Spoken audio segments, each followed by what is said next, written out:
সব জল্পনা কল্পনার অবসান ঘটিয়ে অবশেষে পদত্যাগ করেছেন বাংলাদেশের 22তম রাষ্ট্রপতি মোহাম্মদ শাহাবুদ্দিন। শারীরিক অসুস্থতা ও অটোনমিক নিউরোপ্যাথির কথা উল্লেখ করে দায়িত্ব থেকে সরে দাঁড়ালেও যেভাবে তিনি সরে দাঁড়িয়েছেন তা নিয়ে দেখা দিয়েছে বেশ কিছু রাজনৈতিক প্রশ্ন। শারীরিক ও মানসিকভাবে অসমর্থ রাষ্ট্রপতিকে সরাতে চিকিৎসাধীন স্পিকারকে তড়িঘড়ি করে ফেরানো হলো কেন? বিমানবন্দরে নেমেও স্পিকারের কিছুই না জানা, তার পরপরই পদত্যাগপত্র পৌঁছানো আর ভারপ্রাপ্ত রাষ্ট্রপতির দায়িত্ব নেওয়া, সব যেন আগে থেকে লেখা কোনো রাজনৈতিক থ্রিলারের স্ক্রিপ্ট। শেখ হাসিনার ফেরার ঘোষণার পর তাকে সরে যেতে হলো ছড়িয়ে পড়া এমন একটি দাবির প্রেক্ষিতে সরকার একটি পক্ষ বলছে শেখ হাসিনার ওই সাক্ষাৎকার প্রকাশের আগেই তাকে সরে যেতে বলা হয়েছিল। আবার রাষ্ট্রপতির পদটা যে কতটা অলংকারিক তা 2007 ও 2024 সালে বোঝা গিয়েছিল। তাহলে কি ওই অলংকারিক পদকে পুঁজি করে যারা ক্ষমতাধর হয়ে ওঠে তাদের উপরই সরকারের নজর? যে লক্ষ্যে মোহাম্মদ শাহাবুদ্দিনকে সরতে হোক না কেন, শেষ পর্যন্ত তিনি কি আওয়ামী লীগ ও বিএনপি দুই পক্ষের কাছে আস্থা হারিয়ে দুকুল হারালেন, নাকি পদত্যাগের পরও আগামী দিনের রাজনীতির গতিপথ বদলে দিতে ব্যবহার হতে পারেন তিনি, ঠিক যেমনটা গত 2 বছর হয়েছিলেন? প্রশ্ন হলো, আসল খেলাটা ঠিক কোথায়?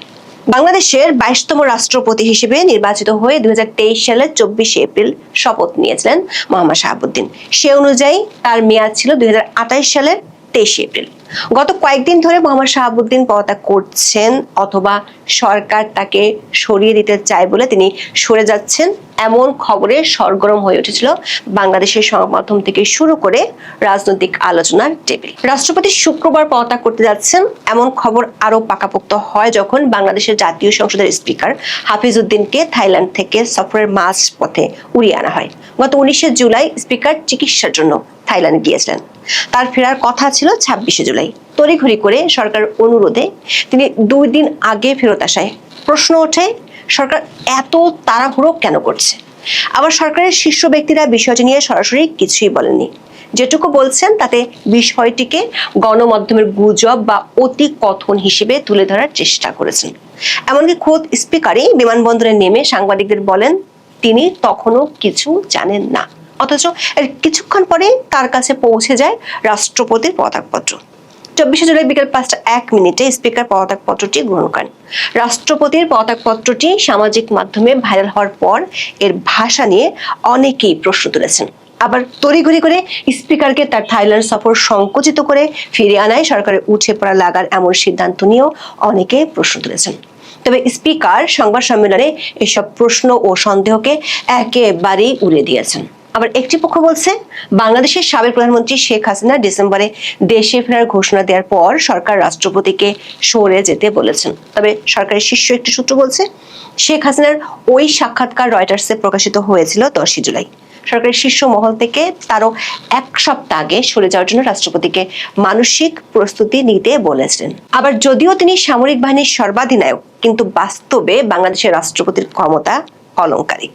প্রধানমন্ত্রী ও মন্ত্রিসভার হাতেই থাকে সব ক্ষমতা। সরকারের একজন মন্ত্রী নাম প্রকাশ না করার শর্তে বলেছেন, রাষ্ট্রপতির হাতে যদি অনেক ক্ষমতা থাকতো তাহলে 2007 সালে অধ্যাপক ইয়াজউদ্দিন 111 কিংবা 2024 সালে মোহাম্মদ শাহাবুদ্দিন আওয়ামী লীগের পতন ঠেকিয়ে দিতে কি পারত না?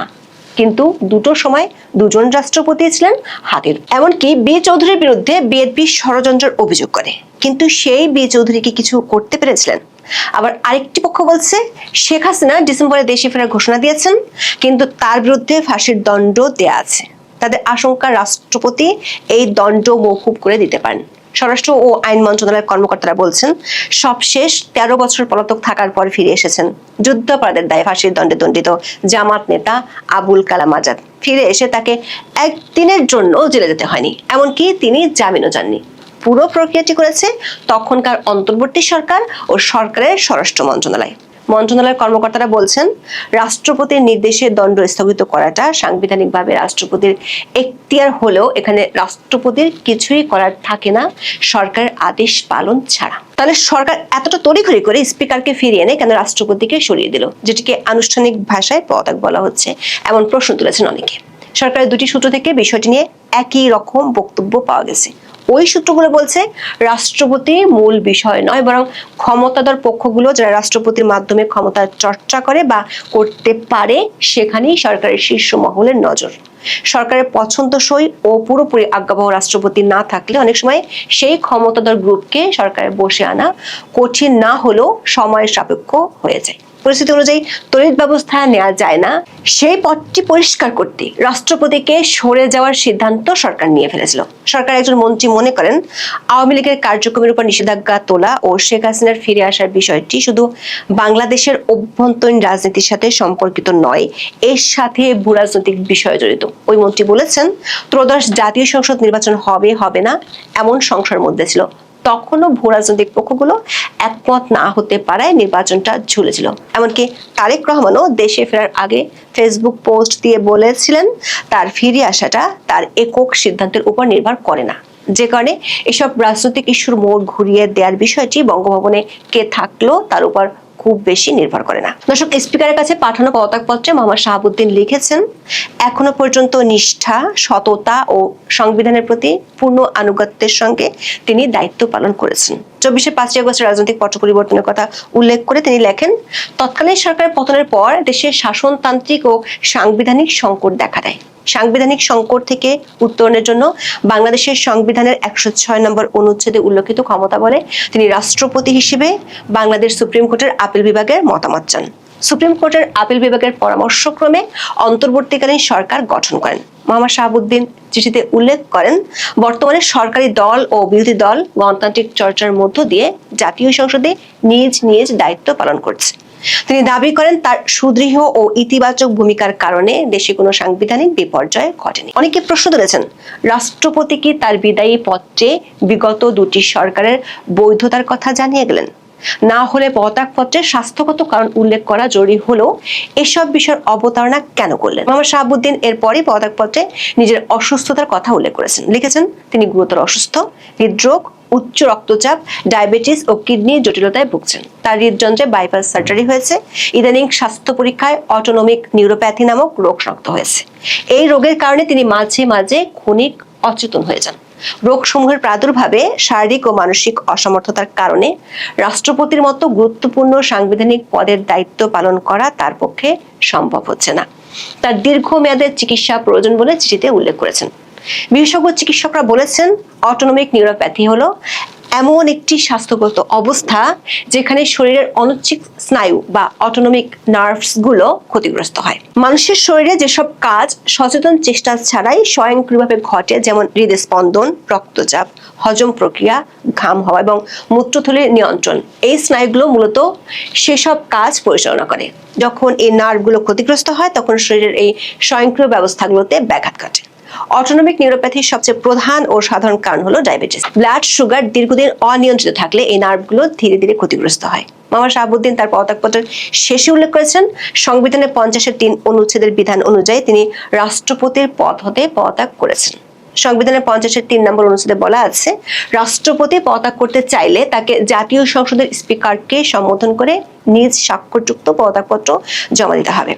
এখন আনুষ্ঠানিকভাবে বাংলাদেশের ভারপ্রাপ্ত রাষ্ট্রপতি হাফিজউদ্দিন আহমেদ, এখানেও একটি প্রশ্ন উঠেছে, সেটি হলো বলা হচ্ছে রাষ্ট্রপতি অসুস্থ, তিনি আবার যার কাছে দায়িত্ব দিয়ে চলে গেলেন তিনি চিকিৎসার মাঝ পথে দেশে ফিরেছেন দায়িত্ব নেওয়ার জন্য। এখন সংবিধানের 54 অনুচ্ছেদ অনুযায়ী রাষ্ট্রপতির অনুপস্থিতিতে স্পিকার ভারপ্রাপ্ত রাষ্ট্রপতির দায়িত্ব পালন করবেন। নতুন রাষ্ট্রপতি নির্বাচিত না হওয়া পর্যন্ত স্পিকারের দায়িত্ব পালনে কোনো বাধা নেই, অর্থাৎ নতুন রাষ্ট্রপতি দায়িত্ব নেওয়ার আগ পর্যন্ত তিনি রাষ্ট্রপতির দায়িত্বে থাকবেন। এর আগেও 2002 সালের 21 জুন থেকে 6 সেপ্টেম্বর পর্যন্ত তৎকালীন স্পিকার ব্যারিস্টার জমিরুদ্দিন সরকার অস্থায়ী রাষ্ট্রপতি হিসেবে দায়িত্ব পালন করেছিলেন। সংবিধান অনুযায়ী রাষ্ট্রপতির পদ শূন্য হলে নতুন রাষ্ট্রপতি নির্বাচনের আয়োজন করবে নির্বাচন কমিশন। যেহেতু এখন সংসদ বহাল আছে, তাই সংবিধানের 123-2 অনুচ্ছেদ অনুযায়ী আগামী 90 দিনের মধ্যে নতুন রাষ্ট্রপতি নির্বাচন করতে হবে। বর্তমান সংসদে বিএনপির সংখ্যাগরিষ্ঠতা থাকায় দলটি মনোনীত প্রার্থী পরবর্তী রাষ্ট্রপতি হিসেবে নির্বাচিত হওয়ার সম্ভাবনা রয়েছে। সংবিধানের 54 অনুচ্ছেদ অনুযায়ী নতুন রাষ্ট্রপতি দায়িত্ব গ্রহণ না করা পর্যন্ত রাষ্ট্রপতি সাংবিধানিক দায়িত্ব পালন করবেন জাতীয় সংসদের স্পিকার। সংসদ সদস্যদের ভোটে রাষ্ট্রপতি নির্বাচিত হন। তবে যেহেতু এই মুহূর্তে সংসদ নেই, তাই পরবর্তী সংসদ অধিবেশন না ডাকা পর্যন্ত নতুন রাষ্ট্রপতি নির্বাচনের কোনো সুযোগ নেই। এদিকে 24 আগস্টের রাজনৈতিক পট পরিবর্তনের পর থেকেই মোহাম্মদ শাহাবুদ্দিনের পদত্যাগের দাবিতে সোচ্চার ছিল একটি পক্ষ। মোহাম্মদ ইউনূস যে মোহাম্মদ শাহাবুদ্দিনকে রাষ্ট্রপতি হিসেবে মেনে নিতে চাননি, সেটি নানা ঘটনা থেকে পরিষ্কার হয়েছিল। সেই গ্রুপটির পক্ষ থেকে এবার দাবি তোলা হচ্ছে সদ্য বিদায়ী রাষ্ট্রপতি মোহাম্মদ শাহাবুদ্দিনকে গ্রেফতার করে বিচারের আওতায় আনতে হবে। সংবিধান বিশেষজ্ঞরা বলছেন এ ধরনের ব্যবস্থা নেয়ার সুযোগ নেই, কারণ সংবিধানের 51 অনুচ্ছেদে রাষ্ট্রপতিকে তার দায়িত্ব পালনকালে যে কোনো কাজের জন্য ইনজেমনিটি দেওয়া আছে, যার অর্থ হলো রাষ্ট্রপতিকে তার কাজের জন্য কোনো আদালতে কোনো প্রশ্ন তোলা যাবে না। সংশ্লিষ্ট সূত্রগুলো বলছে রাষ্ট্রপতি পদত্যাগের পর বেশ কিছু সুবিধা সরকার থেকে পাবেন। বাংলাদেশের 2016 সালের রাষ্ট্রপতির অবসর ভাতা, আনুতোষিক ও অন্যান্য সুবিধা আইন অনুযায়ী এসব সুবিধা পাবেন। তবে শেষ পর্যন্ত মোহাম্মদ শাহাবুদ্দিন একুল ওকুল দুকুলি হারিয়েছেন। প্রথমত 24-এর 5 আগস্ট পরবর্তী ভূমিকার জন্য আওয়ামী লীগের অনেকেরই তার বিরুদ্ধে ক্ষোভ আছে। আওয়ামী লীগের একটি পক্ষ মনে করে ইউনূসের শাসনামলে যখন আওয়ামী লীগের নেতা কর্মীদের উপর নির্যাতন চলছিল তখন তিনি রাষ্ট্রপতি হিসেবে চুপ ছিলেন। এমনকি ইউনূস ক্ষমতা থেকে যাওয়ার পর সাক্ষাৎকারে নিজেকে নিয়ে কথা বলেছেন, অথচ যে আওয়ামী লীগ তাকে রাষ্ট্রপতি বানিয়েছিল তাদের উপর নির্যাতন নিয়ে কোনো কথা বলেননি। এমনকি নিজে মুক্তিযোদ্ধা হলেও ধানমন্ডি 32 নম্বর বাড়িটি সহ মুক্তিযুদ্ধের স্মৃতি বিজড়িত বহু স্থান ভেঙে গুড়িয়ে দেওয়া হলেও তিনি ছিলেন চুপ। সামরিক বাহিনীর সর্বাধিনায়ক হয়েও তার যে কার্যত কোনো ক্ষমতা ছিল না, সেটি তখনও স্পষ্ট হয়ে উঠেছিল। আবার ইউনূসের আমলে অনেক নিবর্তনমূলক আইনের অধ্যাদেশে অবলীলায় তিনি স্বাক্ষর করে গেছেন। এসব কারণে মোহাম্মদ শাহাবুদ্দিনের বিরুদ্ধে আওয়ামী শীর্ষ মহলের প্রায় পুরোটাই ক্ষুব্ধ। আবার নির্বাচনের পর বিএনপিকে পুরো দমে সমর্থন দিয়ে গেছেন। বিএনপির লিখিত স্ক্রিপ্ট পড়ে আওয়ামী লীগকে ফ্যাসিস্ট আখ্যায়িত করে ভাষণ দিয়েছেন। শেষ পর্যন্ত সেই বিএনপিও মেয়াদ পূর্ণ করতে দিল না মোহাম্মদ শাহাবুদ্দিনকে। তবে সরকারের একটি সূত্র বলছে দুকুল হারানো সত্ত্বেও বাংলাদেশের সামনের দিনের রাজনীতির গতিপথ পাল্টানোর জন্য মোহাম্মদ শাহাবুদ্দিনকে অনেকেই ব্যবহার করতে পারেন। এই কথা এখন মোটামুটি সবার কাছেই স্পষ্ট, সবার কাছেই পরিষ্কার যে সরকারের চাপেই রাষ্ট্রপতি শাহাবুদ্দিনকে পদত্যাগ করতে হয়েছে, পদত্যাগে তিনি বাধ্য হয়েছেন। এখন এই মুহূর্তে এসে আরো বেশ কিছু প্রশ্ন গুরুতর হয়ে দেখা দিয়েছে। অনেকের মনেই এই ধরনের প্রশ্ন উঠছে যে কেন তাকে শুক্রবারের মধ্যেই পদত্যাগ করতে হলো, দুদিন পরে করলে কি সমস্যা ছিল, কেন স্পিকার হাফিজউদ্দিন আহমেদকে পূর্ব নির্ধারিত দিনে ফেরার দুদিন আগেই দেশে চলে আসতে হলো সরকারের বিশেষ নির্দেশনায়। তিনি তো চিকিৎসার জন্য বাইরে গিয়েছিলেন, তাই না? তার রোববারে ফেরার কথা ছিল। এর পরের প্রশ্ন হচ্ছে রাষ্ট্রপতি শাহাবুদ্দিনের পর এবার কাকে ফায়ার করা হবে বা স্যাক করা হবে? রাষ্ট্রপতি মোহাম্মদ শাহাবুদ্দিন শুক্রবার পদত্যাগের কারণ হিসেবে তার যে পদত্যাগ পত্র, সেখানে তিনি শারীরিক অসুস্থতার কথা তুলে ধরেছেন। রাষ্ট্রপতি মোহাম্মদ শাহাবুদ্দিন যে পদত্যাগ পত্র দিয়েছেন সেখানে তিনি তার শারীরিক অসুস্থতার কারণে এমন রাষ্ট্রপতি মোহাম্মদ শাহাবুদ্দিন যে পদত্যাগ পত্র দিয়েছেন তা আপনারা সবাই দেখেছেন। সেখানে তিনি শারীরিক অসুস্থতাকে পদত্যাগের কারণ হিসেবে উল্লেখ করেছেন এবং তিনি যে শারীরিক অসুস্থতাকেই কারণ হিসেবে উল্লেখ করবেন এটাও গত 2 দিন ধরে মোটামুটি জানা যাচ্ছিল। এবং পদত্যাগপত্রে বিরল রোগ সহ মোট 5টি রোগের কথা তিনি উল্লেখ করেছেন। তার মধ্যে বিশেষ একটি বিষয় উল্লেখ করেছেন, মাঝে মাঝে তিনি ক্ষণিকের জন্য অচেতন হয়ে পড়েন। বিরল এই রোগের নাম হচ্ছে অটোনমিক নিউরোপ্যাথি।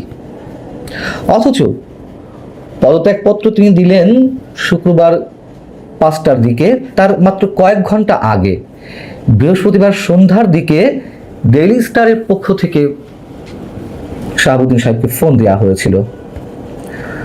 তিনি পদত্যাগ করছেন কিনা এমনটা জানতে চাইলে রাষ্ট্রপতি বললেন দেখতে পাবেন। প্রশ্নটা বিব্রতকর। অর্থাৎ তাকে যে কোন পরিস্থিতিতে পদত্যাগ করতে হচ্ছে, কোন ধরনের চাপের মুখে এসে তাকে সিদ্ধান্ত নিতে হচ্ছে, তার 2টি শব্দতেই পরিষ্কার হয়ে উঠেছে। প্রশ্নটা বিব্রতকর। কয়েক ঘন্টা আগেও যেখানে তিনি সরাসরি বলছেন যে পদত্যাগ এবং শেখ হাসিনার সঙ্গে কথোপকথনের বিষয় সম্পর্কিত যে কোনো প্রশ্ন, যে কোনো বিষয় তার জন্য বিব্রতকর, তার কয়েক ঘন্টা পর এসে আরও বেশ কয়েকটি রোগের সাথে তাকে বলতে হলো যে মাঝে মধ্যেই তাকে ফ্রেন্ড বা অচেতন হয়ে পড়তে হয়, এবং সে বিষয়টি কারণ হিসেবে উল্লেখ করা হলো। অতএব পরিষ্কার, এটি নিয়ে আর কোনো দ্বন্দ্ব নেই যে তাকে কতটা চাপের মুখে শুক্রবারের মধ্যেই পদত্যাগ করতে হয়েছে। শুক্রবার বিষয়টি আবার পরে আসছি। তার যে পদত্যাগের বিষয়টি, এর পেছনের কারণ, সে বিষয়ে আবার রয়টার্স এর মধ্যে শুক্রবার একটি যে রিপোর্ট প্রকাশ করেছে তার মধ্যে মোটামুটি পরিষ্কার করে তোলা হয়েছে। রয়টার্স তার রিপোর্টে এক জায়গায় বলছে, শাহাবুদ্দিনের পদত্যাগের ফলে হাসিনার পরিকল্পিত প্রত্যাবর্তনের 5 মাস আগে উচ্চ পদে, রাষ্ট্রের বা সরকারের উচ্চ পদে তার আর কোনো মিত্র থাকবে না। তার দল আওয়ামী লীগ নিষিদ্ধ এবং 2024 সালে একটি মারাত্মক ছাত্র নেতৃত্বাধীন অভ্যুত্থানে তার সরকার ক্ষমতাচ্যুত হওয়ার পর থেকে দলটির অনেক নেতা ও কর্মী কারারুদ্ধ হয়েছেন বা আত্মগোপন করে আছেন। শেখ হাসিনা যেহেতু ডিসেম্বরে ফেরা ঘোষণা দিয়েছেন, সেই হিসেব করে তারা বলছে যে 5 মাস আগে রাষ্ট্রপতির শাহাবুদ্দিনের পদত্যাগের মাধ্যমে সাবেক প্রধানমন্ত্রীর কোনো বিশ্বস্ত বা আর কোনো মিত্র উচ্চ পদের এমন কেউ রইল না। রাষ্ট্রপতি হিসেবে শাহাবুদ্দিন সাহেবকে টিকে থাকার প্রধান শক্তি কে ছিলেন? প্রধান শক্তি অবশ্যই সেনাপ্রধান জেনারেল ওয়াকারুজ্জামান। বিএনপিও চেয়েছিল ফর দ্য টাইম বিং অবশ্যই যেন রাষ্ট্রপতি টিকে থাকেন, বর্তমান রাষ্ট্রপতি মানে যিনি সদ্য সাবেক হয়েছেন। আবার কোত্থেকে সে রাষ্ট্রপতি পদে বসবে, তখন নানান ধরনের ঝামেলা হবে। বিএনপির সমর্থন থাকলেও মূল ভূমিকায় ছিলেন জেনারেল ওয়াকারুজ্জামান। তিনি এই মুহূর্তে তুরস্ক সফরে রয়েছেন 5 দিনের জন্য, গিয়েছেন 19শে জুলাই, ফিরবেন 26শে জুলাই। এখান থেকে কি কোনো কারণ স্পষ্ট হয়ে ওঠে যে কেন শুক্রবারের মধ্যেই তাকে মানে শাহাবুদ্দিন সাহেবকে পদত্যাগ করতে হলো? জামাত এবং এনসিপির প্রধান 2 টার্গেট ছিল